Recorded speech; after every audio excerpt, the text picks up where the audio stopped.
Montana, January 1945. The snow falls in silence. A German Hauptmann stands at the edge of a frozen tree line near the Colmar pocket. His name is Heinrich Vogel. He is 42 years old. He has a wife in Dresden and two daughters he has not seen in 18 months. He is writing them a letter. His hands are steady despite the cold. They have to be. He has survived 3 years on the Eastern Front. He watched his battalion die in the snow outside Stalingrad. He crawled through the ruins of Kursk.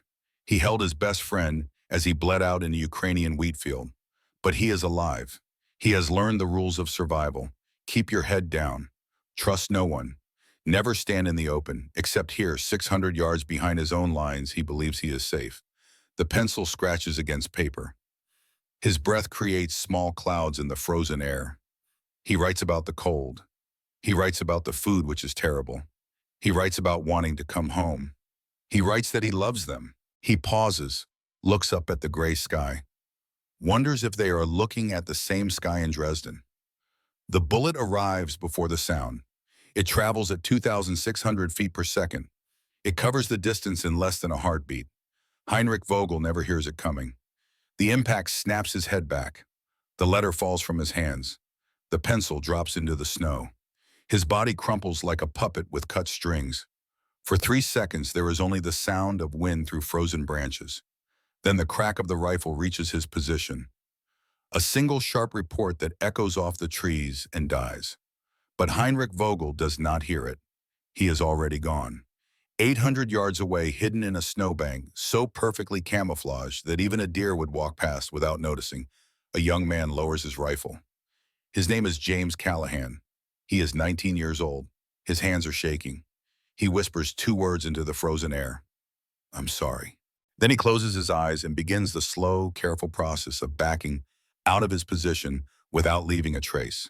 This is not where his story begins, but it is where we must start, because to understand what these men became, you must first see what they did, and then you must ask yourself a question that haunted them for the rest of their lives. When does a hunter become a killer? And when does a killer learn to become a man again? This is not a story about heroes. This is a story about cost. Before they became ghosts, they were boys. Boys from the loneliest corners of America. Boys from places where the nearest neighbor lived 5 miles away, and winter could kill you as surely as any bullet. Boys who learned to shoot not because they wanted to, but because their families would starve if they missed. James Callahan, Montana. Robert Wade, Wyoming. William Fisher, Idaho. Samuel Rivers, Texas. 4 names, 4 hunters. 4 men who would help win a war and lose pieces of their souls doing it. Let me tell you who they were before the war took them. James Callahan was born in Whitefish, Montana in 1925. His father died when he was 11 years old. Mining accident, tunnel collapse. They never recovered the body. Jim became the man of the house overnight. His mother was sick.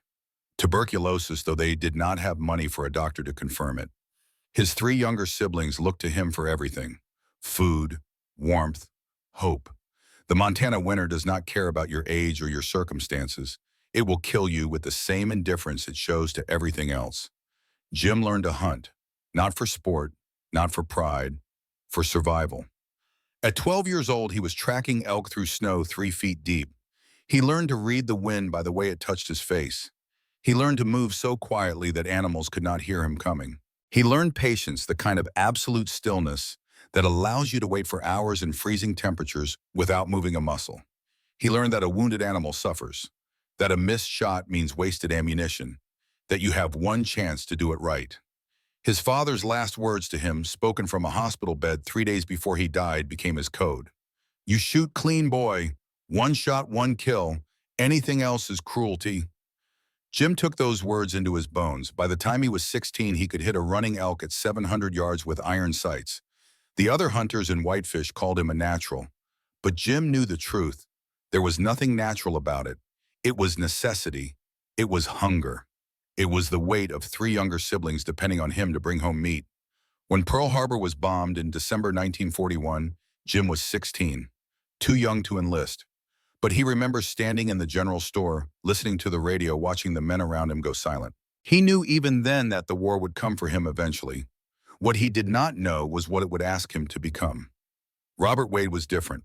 Bobby came from money. His family owned a ranch outside Cody, Wyoming, 3,000 acres of grassland and cattle. His father had fought in the First World War and come home with medals and nightmares. Bobby was the oldest of four brothers, strong, confident, natural leader, the kind of man other men followed without question. His father taught him to shoot when he was 8 years old, not for food, for sport, for the pure challenge of it. Bobby could hit prairie dogs at 500 yards before he was 12. He won every shooting competition in the county. He was good and he knew it. But Bobby was not arrogant. He was protective. He watched out for his younger brothers. He helped the ranch hands. He believed in something his father had told him over and over. With skill comes responsibility. You have a gift. Use it to protect people who cannot protect themselves. When the war started, Bobby was 19. In his second year at the University of Wyoming, he could have stayed, could have gotten a deferment. His father was influential. His family needed him on the ranch.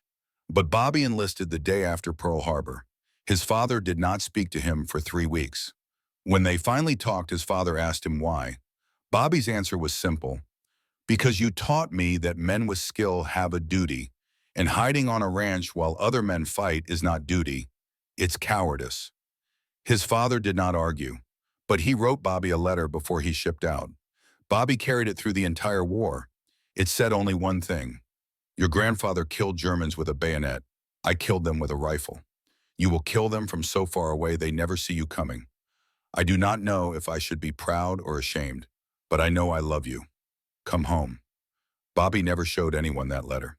But Jim saw him reading it late at night more than once. William Fischer was born Wilhelm Fischer in Hamburg, Germany in 1920.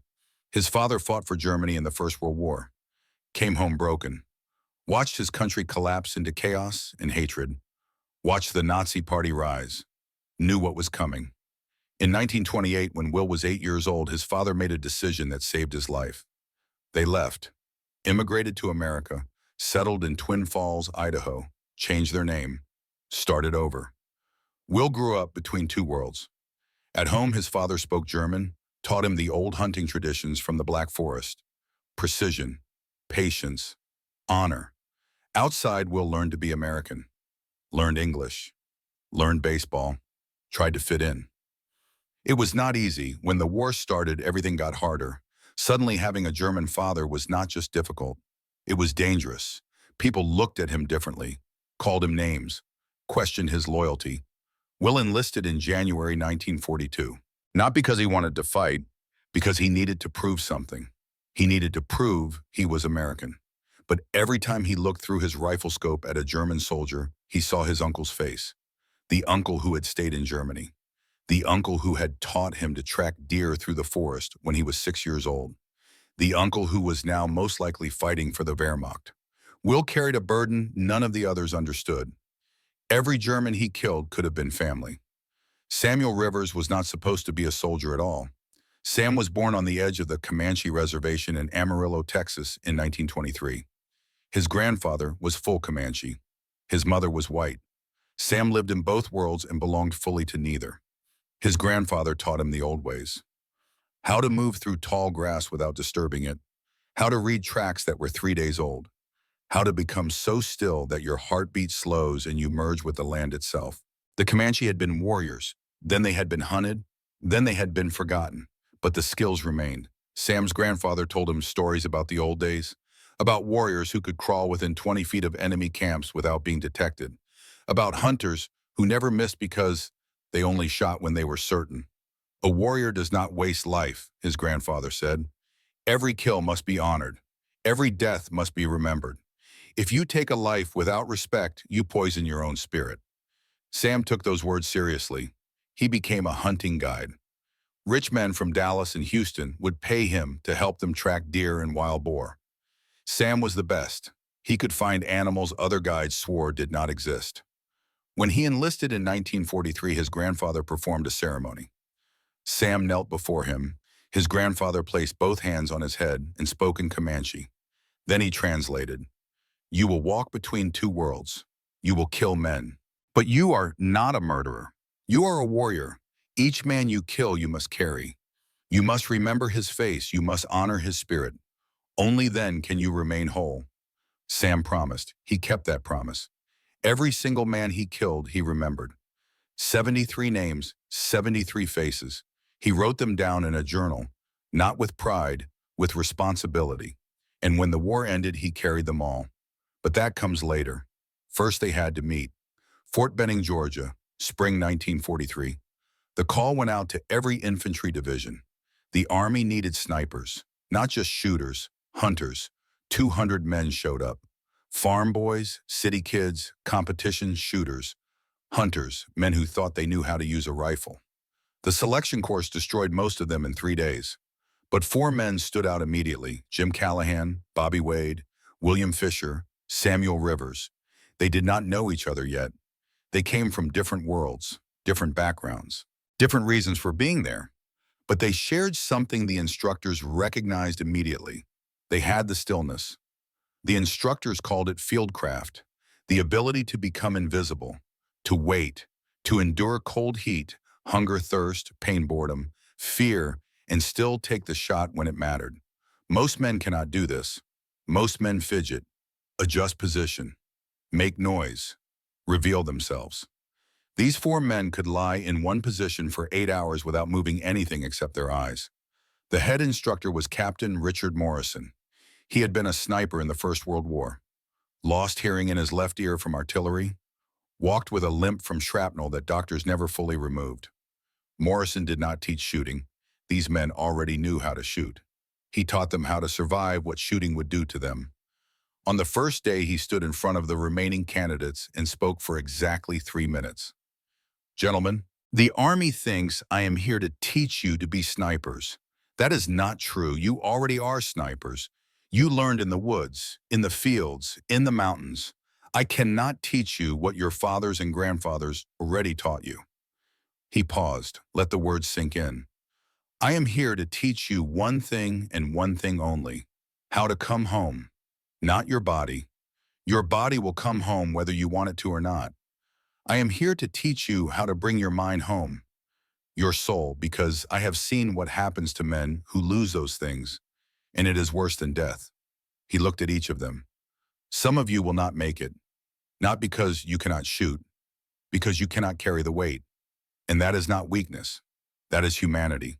If you realize at any point that you cannot do this, you walk away. No shame, no judgment. Because a sniper who hesitates gets himself killed, and gets his spotter killed, and gets the men he is supposed to protect killed. No one walked away. Morrison put them through 6 weeks of hell.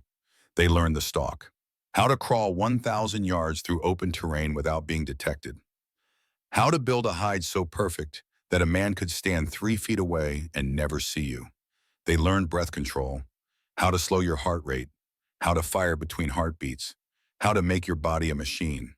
They learned mathematics, wind speed, bullet drop, temperature effects, the Coriolis effect at extreme range, how to calculate a shot in 3 seconds and execute it in 1. But mostly they learned patience. Morrison's favorite exercise was simple and brutal. He would put a trainee in position overlooking an open field. He would tell them a target would appear sometime in the next 12 hours, maybe sooner, maybe later, maybe not at all. The trainee had to stay in position, could not move, could not adjust, could not break discipline. Some men lasted 3 hours before giving up. Jim Callahan lasted 16 hours, only moved when Morrison physically came and told him the exercise was over. Bobby Wade lasted 14 hours, but he had mapped every inch of terrain and could tell you exactly where he would shoot from 8 different positions. William Fisher lasted 18 hours, built a hide so good Morrison could not find him and had to call out to make him reveal himself. Samuel Rivers lasted 20 hours. Morrison finally had to pour water on him to see if he was still alive. Sam had entered such a deep meditative state that his breathing was nearly invisible. Morrison looked at the 4 of them and made a decision. He paired them off, Jim and Bobby, Will and Sam, 2 teams, different strengths, complementary skills.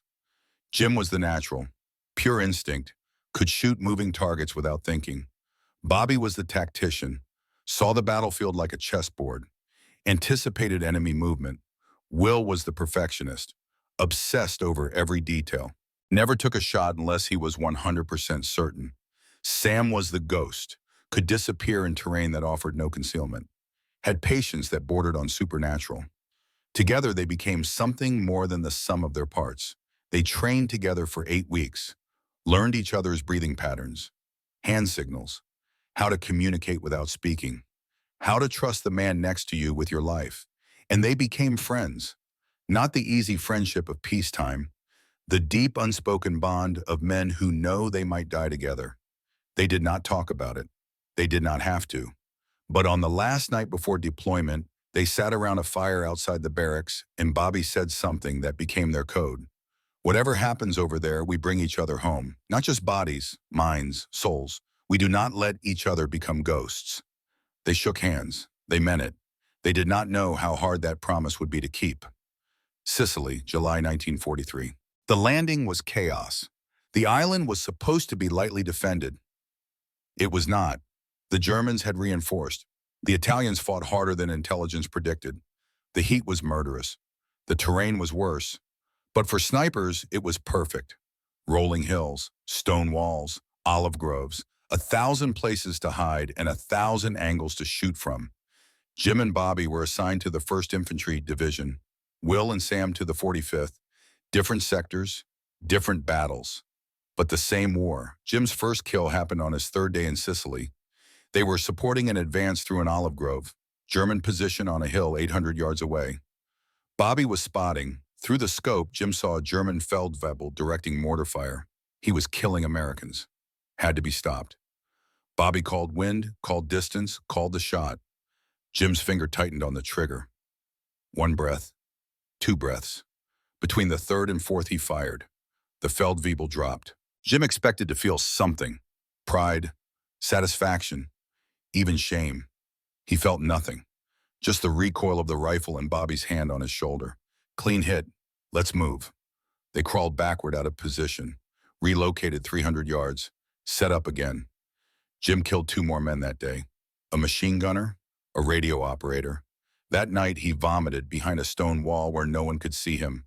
Bobby found him anyway. First one's always hard, Bobby said. Gets easier. Jim looked at him. That's what I'm afraid of. It did get easier. By the end of the 1st week, Jim had 7 confirmed kills. Bobby had 9. By the end of the 2nd week, Jim stopped counting. Not because he forgot, because remembering was becoming too heavy. Will and Sam were having their own war in the southern sector. Will's first kill was a German officer. Clean shot at 700 yards. Perfect execution. But when they searched the body later, Will found a letter in the man's pocket. To his son, about coming home after the war, about teaching him to hunt in the forests of Bavaria. Will kept that letter. He kept every letter he found, carried them in his pack. Bobby asked him once why he did that. Because they were men, Will said. They had families. They had lives. If I pretend they were just targets, I become a monster. Sam understood. Sam performed a ritual after every kill, a prayer his grandfather taught him. Silent, internal, asking forgiveness from the spirit of the man he had taken. The other soldiers thought he was crazy, but Sam did not care. He knew something they did not. Every death cost the killer something. You can ignore that cost. You can pretend it does not exist, but it accumulates. It builds. And one day, if you are not careful, it will destroy you. Sam was trying to pay his debts as he went. The others were building accounts they would not settle until much, much later. Italy, winter 1943 to 1944. The campaign became brutal. Mountains, rain, mud, cold that soaked into your bones and never left. The Germans dug in. Every town was a fortress. Every hill was paid for in blood. But the snipers thrived. Jim and Bobby pioneered urban sniper tactics, moving building to building ahead of the main force, clearing enemy positions before the infantry even arrived. They became legends in their division. The guardian angels, the men who kept you alive by killing threats you never saw. German soldiers began refusing to enter certain streets. Intelligence reports mentioned the American ghosts who appeared from nowhere and vanished like smoke. Will and Sam operated in the mountains, hunting German artillery spotters and forward observers. The men who directed the fire that killed hundreds of Americans. They would crawl for hours through freezing rain, set up in positions so exposed that a single mistake meant death, and wait, sometimes for days, and then take one shot, kill one man, and crawl back out. But the costs were mounting. Jim started having nightmares, not about killing, about the faces. Every man he killed, he remembered. Their faces in the scope, the way they fell, the looks of surprise. 67 faces by February 1944. Bobby noticed Jim drinking more, sleeping less, growing quieter. "You need to talk to someone," Bobby said. "And say what?" Jim replied. "That I am good at killing people, and it is destroying me. They will put me in a hospital and send me home. And then would I sit in Montana knowing that men are dying over here because I was not strong enough to do my job?" Bobby had no answer for that. Will was fighting a different battle. Every German he killed felt like killing family. His father's face, his uncle's face, the faces of men he had known as a boy in Hamburg before they left. He started writing letters to his father. Letters he never sent, trying to explain, trying to justify, trying to make sense of being a German who kills Germans to prove he is American. There was no sense to make. Sam was the only one who seemed stable. But that was because Sam had learned to carry the weight differently.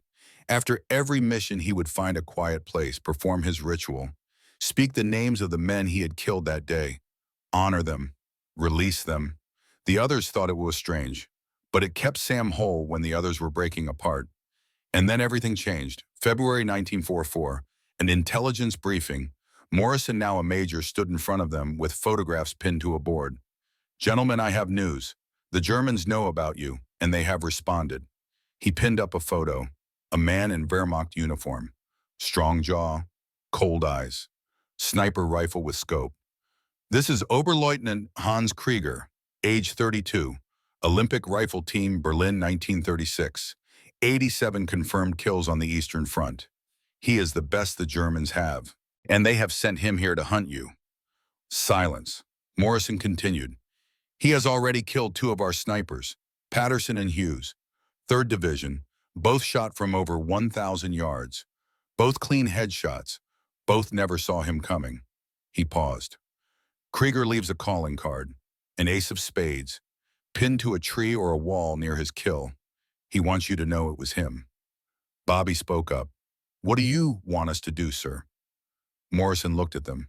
"I want you to kill him, but more than that, I want you to survive him. This man is not like the others. He is a hunter. Like you, he thinks like you. He has your skills, your patience, your discipline." Morrison pulled out another photo, a playing card, ace of spades, with a bullet hole through the center. "He also has something you do not have, nothing left to lose. His family is dead. British bombing. He is fighting now not for Germany, not for Hitler, just to stay alive one more day. That makes him the most dangerous kind of enemy." Jim studied the photo. "How do we find him?" Morrison smiled. It was not a happy smile. "You do not find him. He finds you. And then you survive long enough to kill him first." 3 days later, Will found the first calling card, pinned to a tree 50 yards from their position. They had been there for 6 hours, had not moved, had not made a sound. And Krieger had walked up, pinned a card to a tree within rifle range, and walked away. The card had writing on it, in English. "American hunters, let us see who is better. K." Will showed it to Sam. Sam looked at it for a long time. Then he said something that chilled Will to his bones. "He is like us. He does not want to kill us. He has to, just like we have to kill him. This is not murder. This is 2 predators meeting in the wild. One will die, but it is not personal." Will did not know if that made it better or worse. They had 10 days to prepare before Krieger made his next move. 10 days to train, to plan, to accept that one of them might not survive. On the 9th night, Bobby gathered all 4 of them. They sat in a ruined church. Outside, artillery rumbled like distant thunder. Bobby spoke quietly. "I made you a promise back in Georgia. We bring each other home. All of us. Minds, bodies, souls. I meant it." He looked at each of them. "But I need you to know something. If it comes down to it and if one of us has to die so the others can live, I volunteer. I am the team leader. That is my job." Jim started to protest. Bobby held up his hand. I am not being noble. I am being practical. Jim, you are the best shooter. Will, you are the best stalker. Sam, you are the best at fieldcraft. I am good at all three, but I am not the best at any. If we lose me, you still have a functional team. If we lose any of you, the team breaks. No one spoke for a long time. Finally, Sam said something in Comanche, then translated. My grandfather says a warrior must be ready to die every day, but he must also be ready to live. The hard part is knowing which one you must do. They sat in silence after that. Outside, the war continued. Inside, four men tried to prepare for a battle that would test not their shooting, but their humanity. They did not sleep that night. They sat together, cleaned their rifles, wrote letters home, made peace with whatever was coming. At dawn, they moved out. Their mission was simple: hunt Krieger before he hunted them. They split into two teams, Jim and Bobby north, Will and Sam south. Whoever found him first would signal the others. They moved into the mountains. The hunt had begun, and somewhere out there in those same mountains, Hans Krieger was waiting. A hunter who had killed 87 men, who had nothing left to lose, who was good enough to walk within 50 yards of the best American snipers without being detected. This was not going to end well. Someone was going to die. They all knew it. The only question was who, and whether the survivors would be able to live with what they had to do to stay alive. Because Morrison had been right about one thing. You could come home with your body intact, but bringing your soul home was a different matter entirely. And in the mountains of Italy, in the winter of 1944, 4 American hunters and 1 German hunter were about to discover just how much a soul could cost. The snow began to fall again. Somewhere in those mountains, someone was looking through a scope. Someone was controlling their breathing. Someone was calculating wind and distance. Someone was about to pull a trigger. And someone else was about to die without ever knowing they had been hunted. This is where the story gets dark. This is where the ghosts are born. The first day they saw nothing. Jim and Bobby moved through the mountains like shadows. They knew Krieger was out there. They could feel him. That strange awareness that comes when another predator enters your territory. Will and Sam moved through the southern valleys, checking every hide, every vantage point, every place a sniper would choose. Nothing. The second day, Bobby found something. Footprints in the mud. Recent, maybe 3 hours old. Boot pattern matched German issue. Size matched Krieger's file.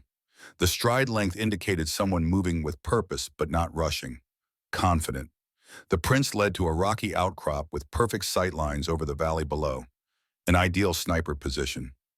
Bobby signaled Jim. They approached carefully, every sense alert, every nerve ready. The position was empty, but on a flat rock arranged carefully were 3 items: a spent rifle casing, German issue, a cigarette butt, still warm, and an ace of spades. Bobby picked up the card, turned it over. Written on the back in precise handwriting, "You are learning but not fast enough." Jim felt his blood run cold. Krieger had been here, watching them, had let them find his position, was teaching them, playing with them. Bobby radioed Will and Sam, reported the find. Will's voice came back tense. "We found something too." They had found a dead German soldier, shot through the head from long range. Krieger's calling card pinned to his uniform. But this was different. This soldier had been facing away from the shot, had been retreating. Krieger had killed one of his own men. The message was clear.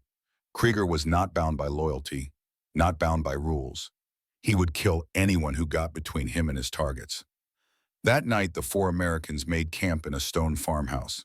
Set watches, slept in shifts. Jim took the midnight watch, sat at a window overlooking the approach roads. Rifle across his lap. At 2 in the morning, he heard it. A sound so faint, most men would have missed it. The scrape of a boot on stone, 200 yards away, maybe less. Jim did not move, did not call out, just watched, waited. A figure emerged from the darkness, tall, moving with the easy confidence of someone who owns the night. Jim brought his rifle up slowly, found the figure in his scope. For 3 seconds he had a shot, but something stopped him. Some instinct, some voice in his head screaming that this was too easy. The figure stopped, turned, looked directly at Jim's window, raised one hand, waved, then vanished back into the darkness. Jim's hands were shaking, his heart hammering. Krieger had walked up to their position, had known Jim was watching, had given him a shot, and had walked away, daring him to take it. Bobby came up behind Jim. "Did you see him?" "Yes." "Why didn't you shoot?" Jim was quiet for a long moment. "Because he wanted me to. And if he wanted me to, it was a trap." Bobby looked out into the darkness. "He is playing with us." "No," Jim said. "He is testing us. He wants to know if we are good enough to be worth killing." The next morning, they found another calling card. This one was different. It was not an ace of spades. It was a king of hearts. And it was pinned to the tree where Bobby had been standing watch 4 hours earlier. Krieger had been close enough to touch them while they slept. Will read the card. His face went pale. On the back, written in German, Wilhelm Fischer, born Hamburg, 1920, Uncle Karl Fischer, Oberst, 253rd Infantry Division. Still alive. Still fighting. You and I are not so different. Sam put his hand on Will's shoulder. He is trying to break you. Do not let him. But the damage was done. Krieger had done his research. Knew Will's history, knew his pain, was using it as a weapon. That was when they realized something terrifying. Krieger had access to American intelligence files, had been reading their mail, their records, their backgrounds. He knew everything about them, and they knew almost nothing about him. Bobby made a decision. We changed tactics. We stopped hunting him. We let him come to us. That is suicide, Will said. No, that is the only way we survive. He is better at hunting than we are, but we are better at patience, so we wait. We set a trap, and we kill him when he walks into it. They spent 2 days preparing, found a valley with limited approaches, set up overlapping fields of fire, created false positions to draw attention while they hid in positions no one would expect. And they waited. 3 days passed. Nothing. On the 4th day, intelligence reported a German convoy moving through their sector. High-value targets. Officers, supply trucks. Perfect ambush opportunity. Bobby studied the map. It is too perfect. What do you mean, Jim asked. I mean, Krieger knows we monitor radio traffic. What if this is bait? What if the convoy is real, but he knows we will be watching it? Will looked at the map, traced possible sniper positions. If I wanted to ambush someone watching that convoy, I would set up here, and here, and here. Bobby nodded slowly. We could ignore it, play it safe. Or, Jim asked, or we take the shot, but we do it my way. Bobby's plan was simple but risky. Jim would take the shot on the convoy. Bobby would spot, but Will and Sam would be hidden 300 yards behind them watching for Krieger. If Krieger took the bait and tried to kill Jim, and Bobby, Will, and Sam would kill him first. It was a trap within a trap. They moved into position at dawn. Jim and Bobby in a ruined barn overlooking the road. Will and Sam in dense brush behind them. The convoy appeared at noon. 3 trucks, 2 motorcycles, officers in the lead vehicle. Through his scope, Jim found his target, a German Hauptmann standing in the back of the first truck, scanning the hills with binoculars. Something about him seemed wrong, too alert. Too ready. Bobby whispered the calculations. Wind, distance, drop. Jim's finger touched the trigger, and then he saw it. The Hauptmann moved in a way that was too precise, too trained. The way he scanned was not random. It was systematic, professional. That is him, Jim breathed. That is Krieger. Bobby looked through his spotting scope. You sure? A positive. He is wearing a Hauptmann's uniform, but that is not how officers move. That is how hunters move. Bobby keyed his radio, whispered to Will and Sam. Target confirmed. Krieger is in the convoy. Jim will take the shot. Be ready for counterfire. Jim centered his crosshairs, controlled his breathing, felt his heartbeat slow. Between one beat and the next, he fired. The bullet flew true. 820 yards. Perfect calculation. It hit Krieger, center mass. Krieger dropped. For 3 seconds, there was triumph. Then Krieger stood up. Body armor. He had been wearing body armor under the uniform. And then the world exploded. Machine gun fire erupted from 3 hidden positions. The convoy had been a trap. German infantry had been waiting in the tree line. Jim and Bobby were pinned. Bullets tore through the barn walls. Wood splinters filled the air. Bobby screamed into the radio, "Ambush! Fall back," but there was nowhere to fall back to. The Germans had them bracketed. A grenade hit the barn. Bobby was thrown against a wall. Blood ran down his leg. Shrapnel. Jim grabbed him, started to drag him toward the back door. Machine gun fire followed them. Too close, too accurate. They were going to die here. And then from 300 yards away, Will and Sam opened fire. Sam's first shot killed the nearest machine gunner. Clean headshot. Will's shot took out a German sergeant directing the assault. The German fire shifted, confused, trying to locate the new threat. Jim and Bobby used the distraction, crawled out of the barn into a ditch. Bobby was losing blood fast. Will and Sam provided covering fire. Methodical, precise, each shot buying seconds. It took 35 minutes to extract. 35 minutes of crawling through mud and blood while Germans searched for them, and Bobby's leg was bad. The shrapnel had hit an artery. He was going into shock. They made it back to Allied lines. Medics took Bobby immediately.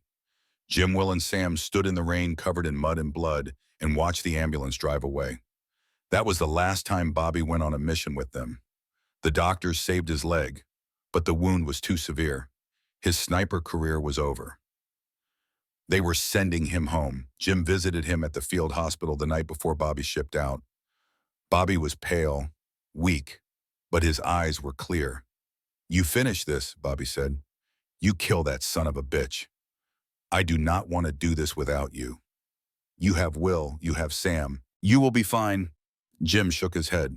"We were supposed to bring each other home, all of us." Bobby grabbed his hand, squeezed hard. "You are bringing me home. I am alive because you and Will and Sam came back for me. The promise is kept." He paused. His voice got quieter. "But Jim, listen to me. Do not become what you are hunting. Krieger, he is good. Maybe better than us, but he is empty inside. He has nothing left except killing. Do not let that happen to you." Jim did not answer. Could not answer. Because he was afraid it already had. After Bobby left, the dynamic changed. Jim became the team leader. He was not comfortable with it. Leadership was Bobby's gift. But Will and Sam looked to him now. They redeployed to France, June 1944, the Normandy invasion, the bocage, hedgerow country, hell on earth for conventional forces, paradise for snipers, miles of ancient hedgerows, stone walls, sunken roads, every field a fortress, every lane a kill zone. The Germans had been preparing for months. They knew the terrain. They had the advantage. But American snipers began to change that. Jim, Will, and Sam embedded with the 29th Infantry Division. Their job was simple: clear hedgerows ahead of the advance, kill German officers, eliminate machine gun nests, make the advance possible. They were good at it. Too good. The infantry called them the guardian angels, the men who killed threats before you even knew they existed. But there was a key. Jim's kill count climbed. 67, 70, 75, 80. He stopped sleeping well, started drinking when he could get it, grew quieter, more distant. Will noticed, said nothing, but worried. Sam noticed too, and unlike Will, he spoke up. They were cleaning weapons one night, just the three of them in a ruined barn. Sam looked at Jim for a long time. "You are losing yourself." Jim did not look up from his rifle. "I am doing my job." "Your job is killing Germans. But that is not all you are. If you forget the rest, you become the thing we are fighting." Jim stopped cleaning. His hands were shaking. "I remember every face, Sam. Every single one. 82 men. I see them when I close my eyes. I see them when I aim. I see them when I eat, when I drink, when I breathe. So do not tell me I am forgetting who I am. I remember. I remember too much." Sam was quiet for a moment. Then he did something unexpected. He began to sing, low, in Comanche, the death prayer his grandfather had taught him. When he finished, he looked at Jim. "My grandfather taught me that song. It is for warriors who have killed. It asks forgiveness. It honors the dead. It releases the burden. You want to know why I am still here, still whole, because I give the weight away every day, every kill. I perform the ritual. I do not carry it alone." Jim shook his head. "I am not Comanche. That is not my way. Then find your way. Because if you do not, you will not survive this war. Your body will come home, but you will be gone. 3 days later, Jim faced a choice that would define the rest of his life. They were advancing through a hedgerow. German resistance was collapsing. Surrender was common. Through his scope, Jim saw a German soldier, young, maybe 18, hands raised, surrendering to an American GI. The GI raised his rifle to shoot. Jim was 400 yards away, clear shot on the GI. He could let it happen. It was not his business. The German was the enemy, or Jim made his decision in a heartbeat. He fired. The bullet hit the dirt 3 inches from the GI's foot. The GI jumped, spun around, confused. Jim fired again. Hit the rifle, knocked it from the GI's hands. The GI dove for cover. The German soldier ran, escaped into the hedgerows. That night, the GI found Jim. "Was that you? Did you shoot at me?" Jim looked at him. The GI was young, angry, scared. "Yes." "Why that Kraut killed my brother at Omaha?" "Maybe he did, but he was surrendering. We do not shoot men who surrender." That is the line. That is the difference between us and them. "Screw you, whose side are you on?" Jim stepped closer. His voice was quiet but hard as iron. "I am on the side of going home and being able to look at myself in a mirror. You want revenge, I understand that. But you start killing prisoners, you become the thing you hate, and you will carry that for the rest of your life. Trust me, I carry enough already." The GI backed down, walked away. Will had been watching from across the camp. "That took guts. The men will not like it." Jim shrugged. "I do not care if they like it. Bobby told me not to become what I am hunting. If I let that happen, I am no better than Krieger." But Will had news that changed everything. The German soldier they had captured 2 days earlier, the one they had interrogated. He had been carrying letters. One of those letters was from Hans Krieger. Will read it to Jim and Sam that night. It was written to a friend, another German soldier, speaking candidly in a way military letters never did. Krieger talked about the war, about being tired, about watching his unit die piece by piece, about orders that made no sense. And then there was this: "I have been ordered to execute captured American pilots. They say it is justice for the bombing of our cities, but I cannot do it. They are soldiers. They were following orders, just as I am. If I kill prisoners, I am a murderer, not a soldier. I have refused. The Gestapo has opened an investigation. I may not survive this war, but at least I will not survive it as a monster." There was more. "The American snipers I hunt, they are good, better than I expected. They could have killed me at Ortona. They had the shot, but they hesitated, gave me a chance to retreat. I do not know why. Maybe they understand. We are all hunters forced to hunt each other. We are not enemies by nature, only by circumstance." Sam looked up from the letter. "He is like us." Will nodded slowly. "He is exactly like us, a good man forced to do terrible things, trying to hold on to some piece of his humanity." Jim felt something shift inside him. Something he had been holding tight suddenly loosened. Then maybe the goal is not to kill him. Maybe the goal is to end this war so he can go home too. But they all knew the truth. Eventually they would meet Krieger again, and when they did, one of them would die. That was the nature of war. You could respect your enemy, even understand him, but you still had to kill him. September 1944, the Netherlands. Operation Market Garden had failed. The Allies were bogged down in flooded countryside. Mud, cold, misery. But for snipers, the mission continued. The flat landscape offered almost no cover. Every position was exposed, vulnerable.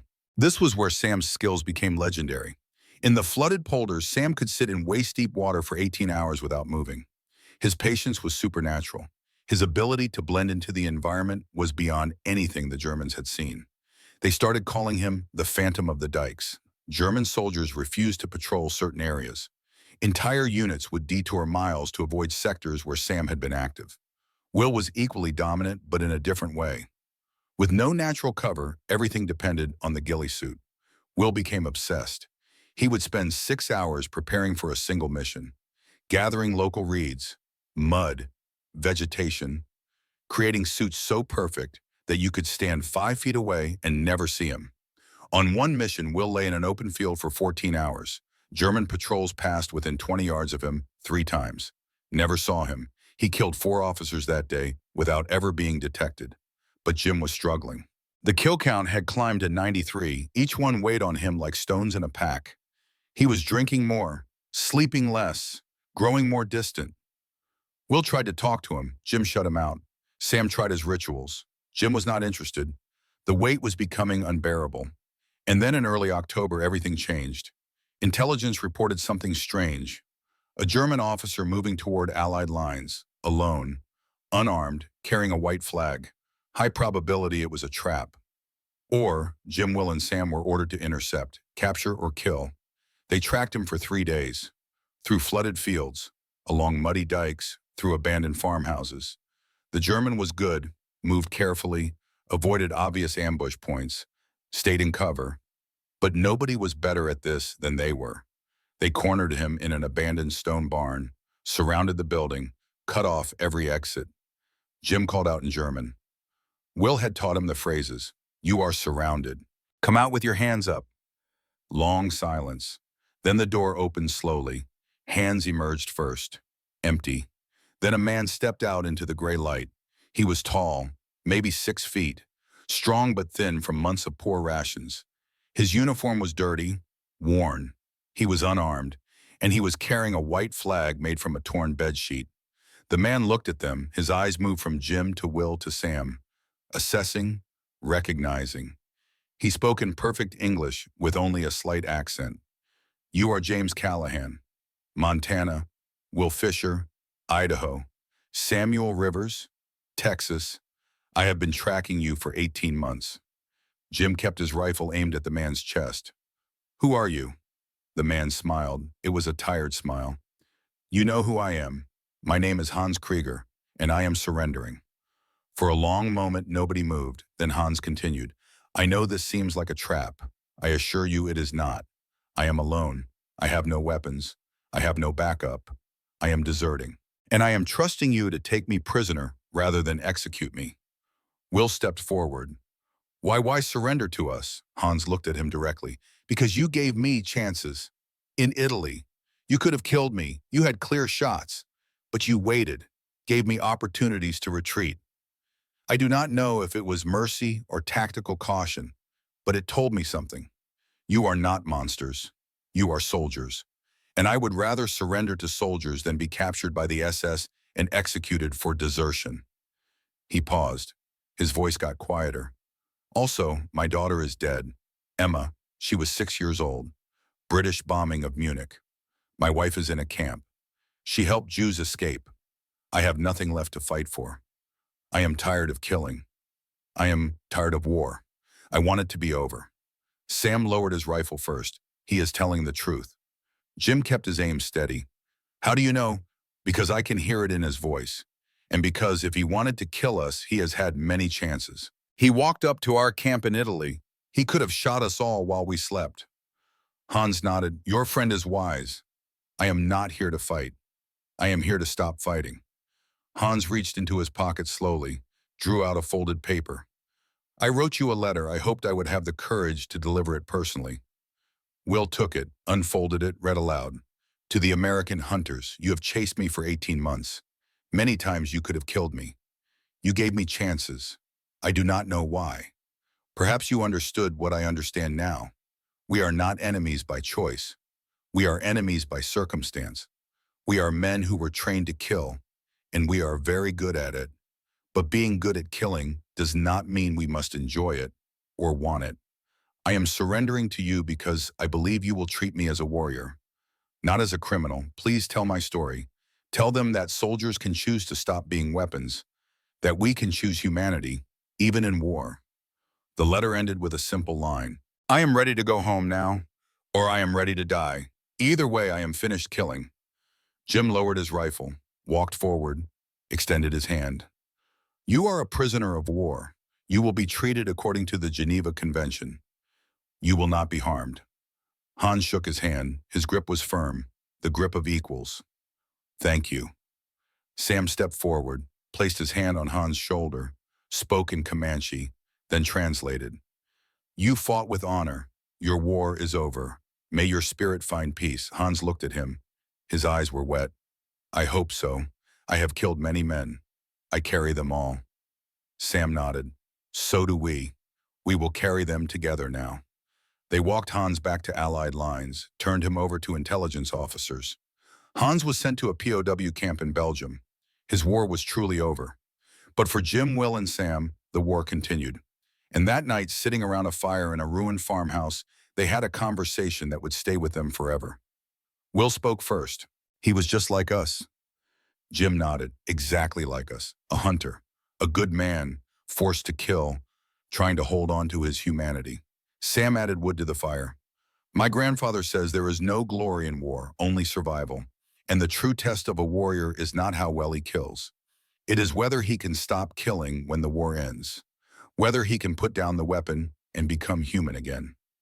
They sat in silence for a while. Then Jim said something that surprised them both. I do not want to kill anymore, but I will, because men are depending on us. Because if we stop, more will die. But when this is over, I am done. I am going home, and I am never touching a rifle again. Will looked at him. Can you do that? Can you just stop? Jim stared into the fire.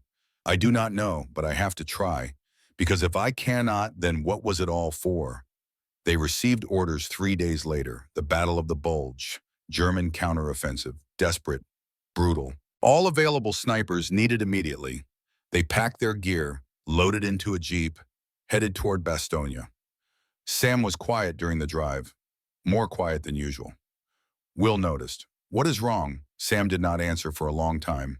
Then he spoke. I had a dream last night, a vision. My grandfather came to me. He said one of us does not come home from the next battle. Jim kept his eyes on the road. Which one? He did not say, but he told me to be ready, to accept, to honor the sacrifice. Will tried to make light of it. Dreams are just dreams, Sam. Sam shook his head. Not for my people. Dreams are messages, and this message was clear. Nobody spoke after that. They drove through the cold November landscape toward the sound of distant artillery. Somewhere ahead in the frozen forests of Belgium, the bloodiest battle of the war was waiting, and one of them was going to die there. They all felt it now. Not just Sam, all of them, the weight of 93 kills. The faces in the scope, the dreams that would not stop, the piece of themselves they had left behind in every town, every field, every mountain. Jim thought about Bobby's words. Do not become what you are hunting. But what if it was too late? What if they were already ghosts? The jeep climbed into the hills. The temperature dropped. Snow began to fall. Behind them, the Netherlands disappeared into mist. Ahead, Belgium waited in the cold. Jim's hands tightened on the steering wheel. Will checked his rifle for the 100th time. Sam closed his eyes, whispered a prayer only he could hear. They were the best snipers the American army had. They had survived Sicily, Italy, Normandy, Holland. They had hunted and been hunted, killed and been spared, respected their enemy and destroyed him. They had done everything right. But sometimes in war, doing everything right is not enough. Sometimes the price comes due regardless. The snow fell harder. The road grew steep. The sound of artillery grew louder. They were driving into the storm, into the cold, into the last battle that would test not their skill, but their humanity. And somewhere in those frozen forests, death was waiting patiently. Death always waits patiently for hunters, because eventually every hunter becomes the hunted. Every predator becomes prey. And every ghost must face the moment when silence is no longer enough to keep them safe. The Battle of the Bulge was coming, and it would take everything they had left to survive it. December 19, the Ardennes Forest, Belgium. The coldest winter in 50 years. The snow came down in sheets, not the gentle snow of Christmas cards. The killing snow. The snow that froze your fingers before you could feel it happening. The snow that turned breath into ice crystals in your lungs. Jim, Will, and Sam arrived at Bastogne 3 days before the siege began. The 101st Airborne was already digging in. Everyone knew something was coming. The Germans had gone quiet, too quiet, like animals before an earthquake. The snipers were assigned to the northern perimeter. Their mission was clear. German artillery spotters were directing fire that was killing hundreds of Americans. Find them, kill them, save lives. Simple in theory, impossible in practice. The Germans had learned. They kept their observers mobile, hidden, protected, and the weather made long-range shooting nearly impossible. But Jim, Will, and Sam were not ordinary snipers anymore. They had become something else, something harder, something that did not feel cold or fear or hesitation. They had become the weapons Bobby had warned them not to become. They set up in a ruined church overlooking the valley. Perfect sight lines, multiple escape routes, good cover. And they waited. The German offensive began on December 16th at 5:30 in the morning. Artillery barrage that shook the earth. Then tanks, then infantry. Wave after wave, the 101st held. Barely, but the artillery was devastating.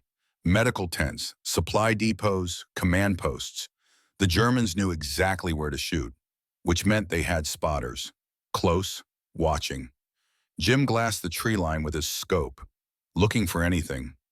Movement, unnatural shapes, light reflecting off glass. Nothing. Will did the same from a different angle. Sam closed his eyes, listened, felt, used senses most men had forgotten. After 2 hours, Sam pointed. There, 1,100 yards, edge of the pine grove. He is in the trees. Jim swung his scope, searched. At first he saw nothing. Then he saw it.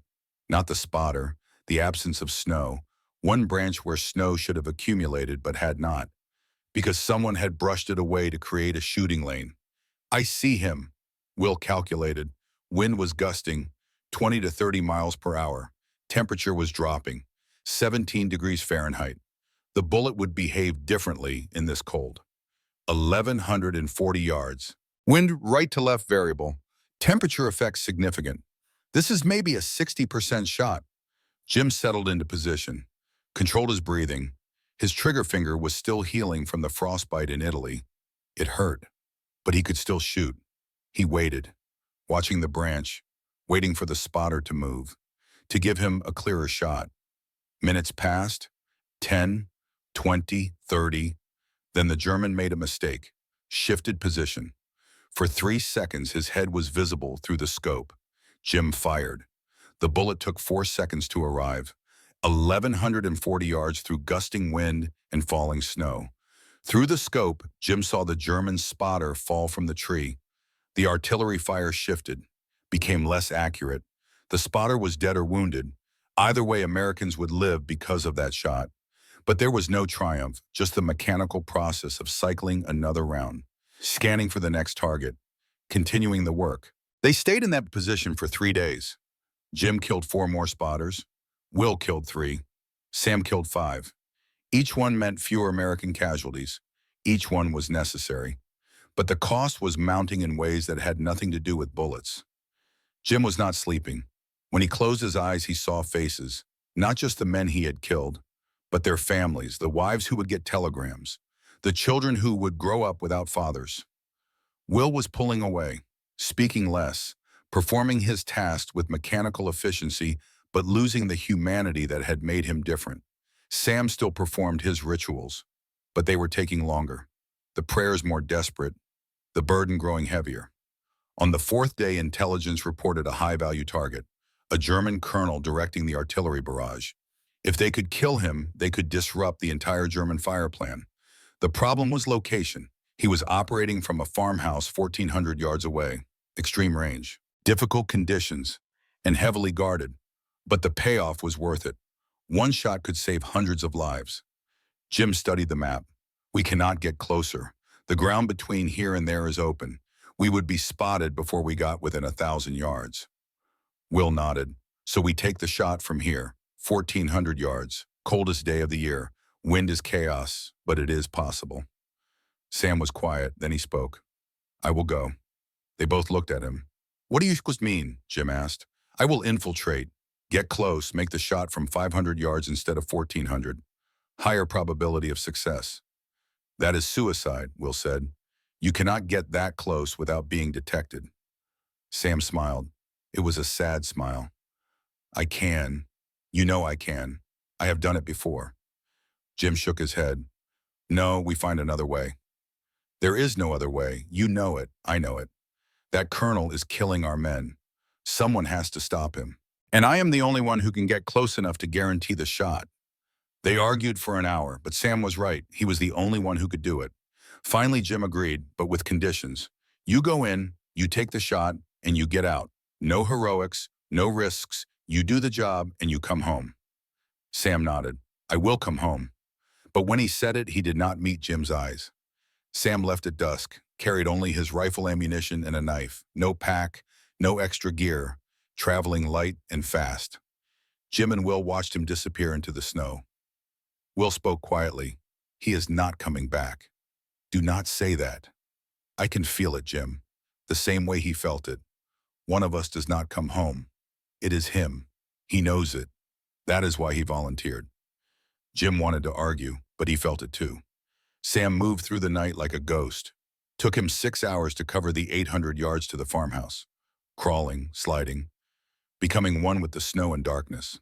He set up in a drainage ditch 200 yards from the target building. Perfect position. Clear line of sight to the window where the colonel was working. Through his scope, Sam watched the German officers move around inside, studying maps, giving orders, coordinating the killing. He found his target, the colonel, gray hair, iron cross at his throat, pointing at maps, directing death. Sam centered his crosshairs, whispered his prayer, asked forgiveness, honored the spirit he was about to take. He fired. The colonel dropped. For 5 seconds, there was confusion in the farmhouse. Officers rushing to the body, shouting, trying to understand what had happened. Sam was already moving, backing out of his position. He had maybe 2 minutes before they organized a search. He made it 50 yards. Then a German patrol stumbled onto him. Pure bad luck. They had been moving through the area, heard the shot, came to investigate. Sam killed the first 2 with his rifle. The third with his knife. But there were more. A full squad. 12 men. Sam fell back to a destroyed barn, took cover, returned fire. He killed 3 more. But he was surrounded, pinned down, no escape route. Back at the church, Jim and Will heard the gunfire. Distant, rapid, desperate. Jim grabbed his rifle. We go get him. We cannot reach him in time. It is 800 yards. By the time we get there, it will be over. Then we die trying. They ran, through snow, through darkness, toward the sound of gunfire. They were too far away to help. They knew it. But they ran anyway, because that was the promise. We bring each other home. The gunfire intensified, then slowed, then individual shots.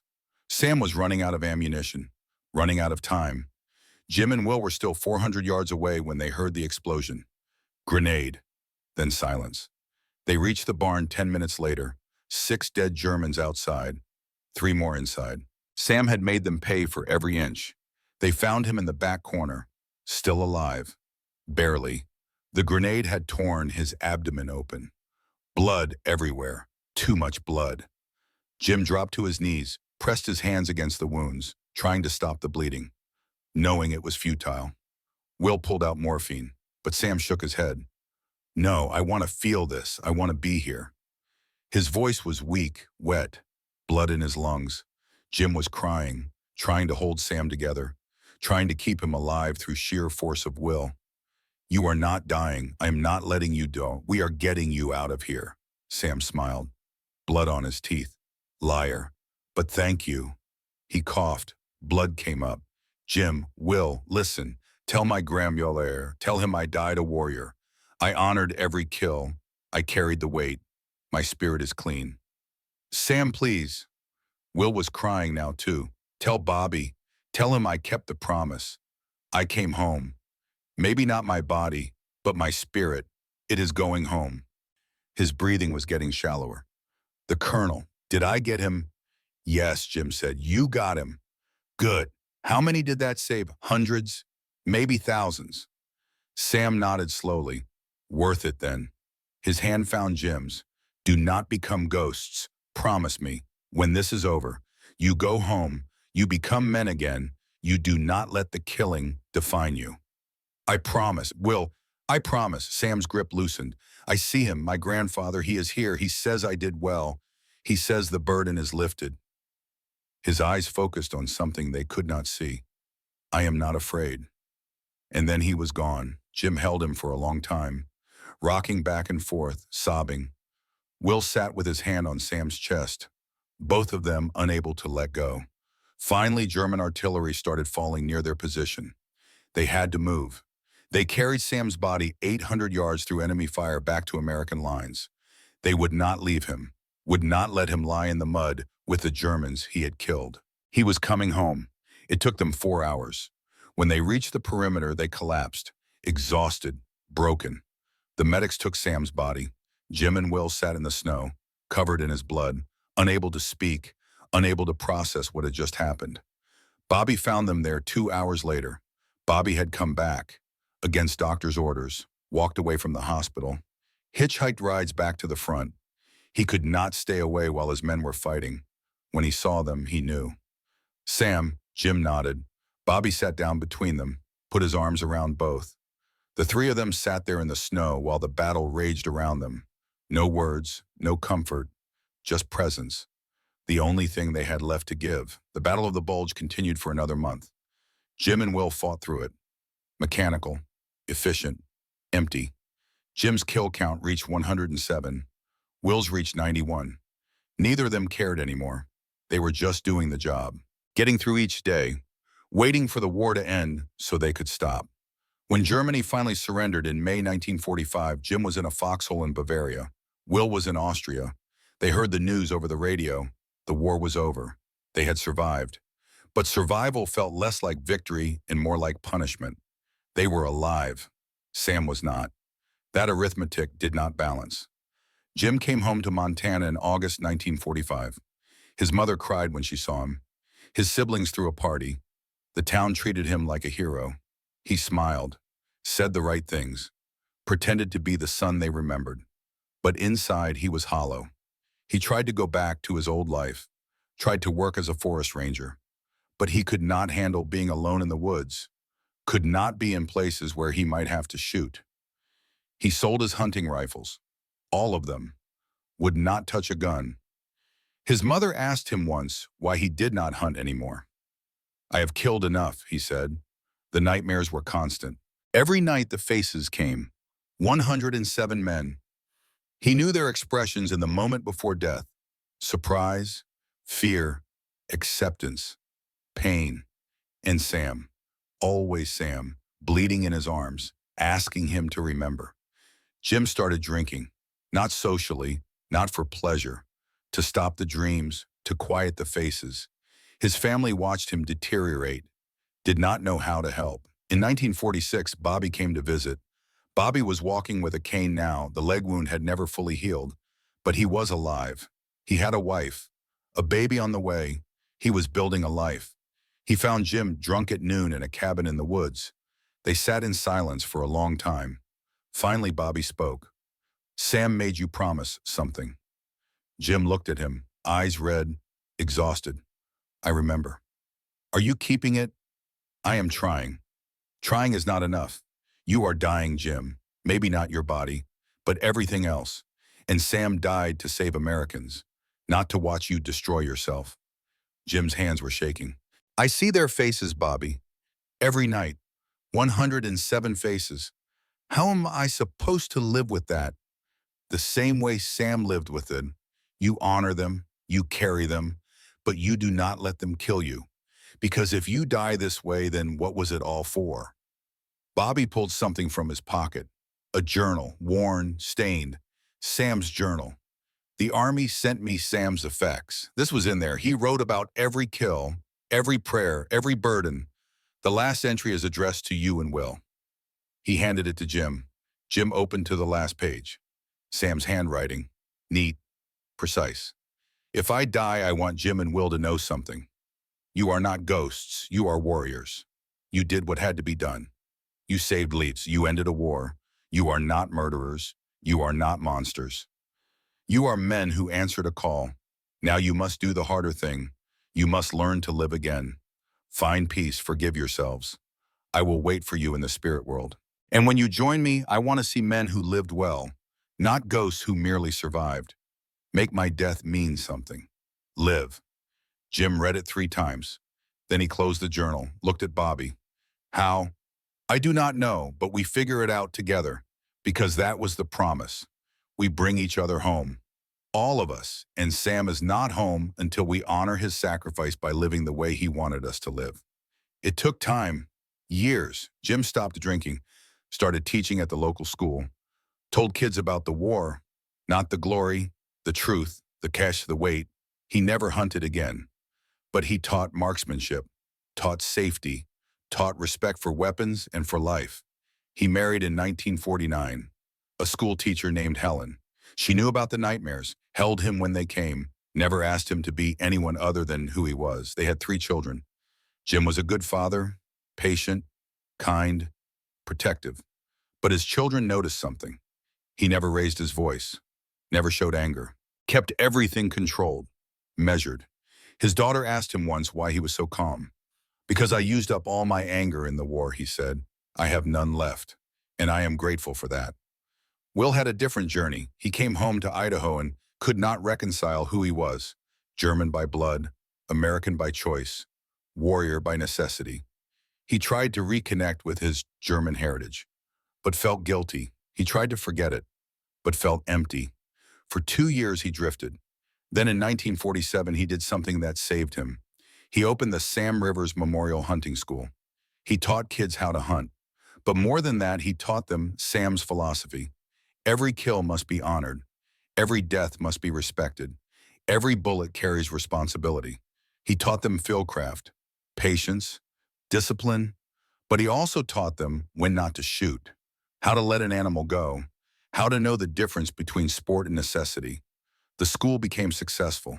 Kids came from all over Idaho. Some became hunters. Some just learned valuable life lessons about responsibility and respect.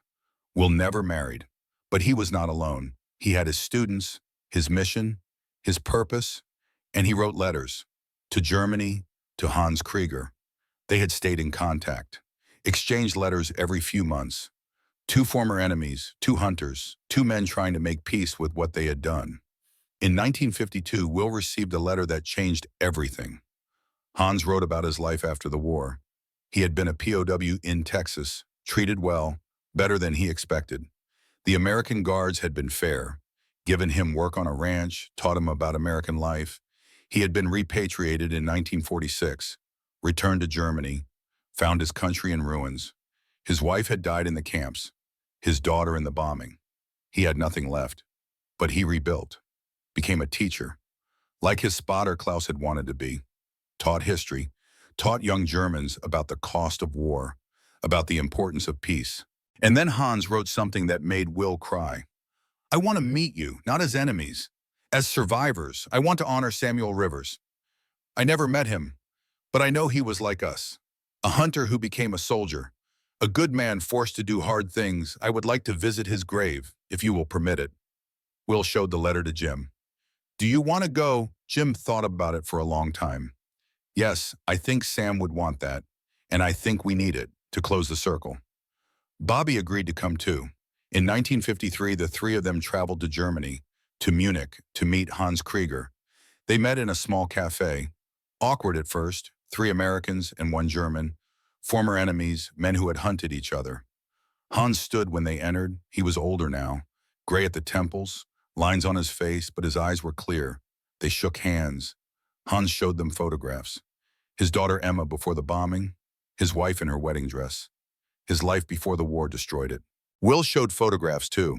Sam in his dress uniform, Bobby before his leg wound, Jim with his first deer age 12. They shared their losses, their burdens, their attempts to rebuild, and they realized something profound. They were the same. Different uniforms, different languages, different flags, but the same humanity, the same pain, the same attempt to make sense of senseless violence. The next day they traveled to Belgium together, to the American cemetery, to Sam's grave. Hans carried flowers, German flowers, brought from his garden in Munich. He placed them on Sam's grave, knelt, spoke in German. then translated. I never met you, Samuel Rivers, but I know you were a warrior. You were honorable. You fought to protect your brothers. You died with courage. I honor you.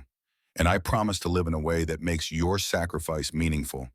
No more war, no more killing, only peace, only teaching, only helping the next generation understand what we learned. That warriors are not heroes. They are men who answer a call, and the greatest victory is learning when to stop fighting. Jim knelt beside him, placed his hand on Sam's headstone. Sam, I kept my promise. I am not a ghost.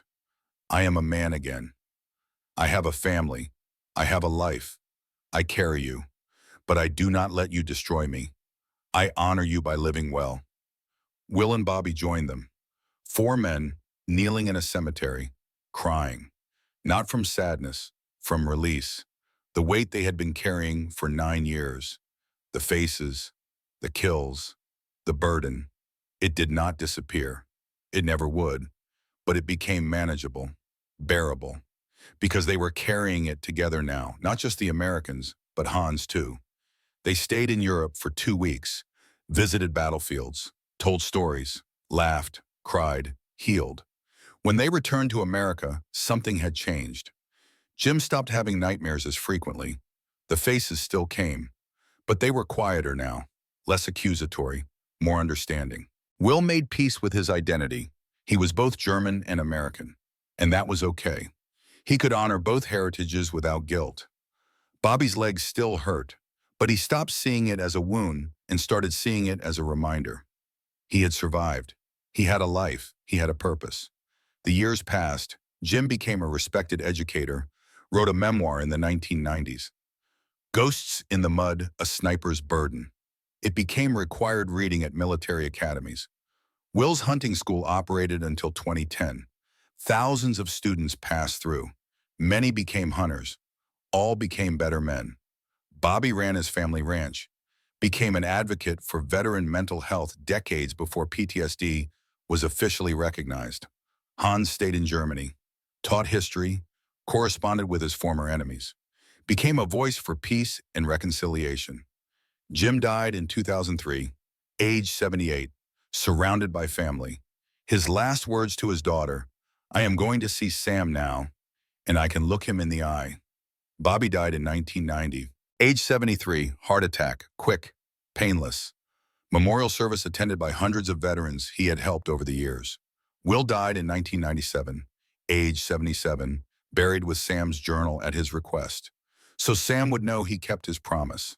Hans died in 1908, age 76, buried in Munich next to his wife and daughter. At his request, American and German flags were placed on his grave. 2 countries, 1 humanity. Sam never left Belgium. Still there in the Ardennes American Cemetery, plot 17, row 3. But his legacy lived on. In the school that bore his name, in the journal that guided his friends, in the philosophy he taught them. Every death must be honored. Every burden must be shared. Every warrior must choose to become human again. This is not a story about heroes. This is a story about the cost of answering the call, about the weight of doing what must be done, about the long journey from warrior to man. Jim, Bobby, Will, Sam, and yes, even Hans. They were not special. They were not superhuman. They were hunters from remote corners of their countries. Men with a gift that war transformed into a weapon. They killed. Over 300 men between them. Each one necessary, each one strategic, each one saving American lives. But each one cost them a piece of themselves. The lesson is not that snipers are heroes. The lesson is that war transforms men. And the true test is not how well you fight. It is whether you can stop fighting when the war ends, whether you can put down the weapon, whether you can become human again. Jim, Bobby, Will, and Sam chose humanity. It was not easy. It took years. It required help. It demanded honesty about the cost. But they did it. They did not become ghosts in the mud. They became survivors, teachers, fathers, friends. They carried their burdens, but they did not let those burdens destroy them. And that is the real victory. Not the kills, not the medals, not the missions accomplished. The victory is in coming home. Not just your body, your mind, your soul, your humanity. The victory is in looking at yourself in the mirror and seeing a man, not a weapon, not a ghost, a man. That is what Sam died for. Not to kill Germans, to protect that possibility. The possibility that his brothers could survive and become men again. His death was not meaningless. It was the ultimate act of love, sacrificing himself so they could live, so they could go home, so they could have families and futures in peace. And they honored that sacrifice by living, by healing, by teaching others, by showing that warriors can choose peace. Their legacy is not the 300 Germans they killed. Their legacy is the lesson they taught every warrior must eventually choose. Will I remain a weapon, or will I become a human being again? Jim, Bobby, Will, and Sam chose humanity, and in doing so they won a victory more important than any battle. They won themselves back. May we honor their choice by making the same one. When violence is necessary, may we answer the call. But when the violence ends, may we have the courage to put down the weapon and become human again. That is the lesson of the ghosts in the mud. They were not ghosts, they were men, and they came home.